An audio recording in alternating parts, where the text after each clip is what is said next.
સરદાર વલ્લભભાઈ પટેલની 150મી જન્મજયંતિની ઉજવણીના ભાગરૂપે રાષ્ટ્રીય એકતા દિવસ નિમિત્તે અંબાજી પોલીસ દ્વારા રન ફોર યુનિટનું આયોજન કરવામાં આવ્યું હતું.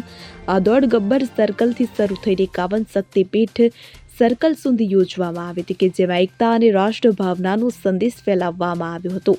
આ રન ફોર યુનિટી કાર્યક્રમમાં અંબાજી પોલીસના પીઆઈ, પીએસઆઈ તથા અંબાજી પોલીસના જવાનો ઉત્સાહભેર જોડાયા હતા. તેમની સાથે અંબાજીના યુવાનોએ પણ મોટી સંખ્યામાં ભાગ લીધો હતો, જેણે આ ઉજવણીને વધુ સફળ અને વ્યાપક બનાવી હતી અને સૌએ સાથે મળીને દેશની એકતા અને અખંડિતતા જાળવવાના સરદારના સંદેશને બિરદાવ્યો હતો.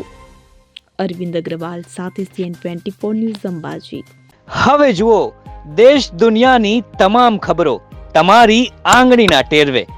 ઉઠાવો મોબાઈલ અને Google Play Store પરથી ડાઉનલોડ કરો અમારી CN24 ન્યૂઝ મોબાઈલ એપ.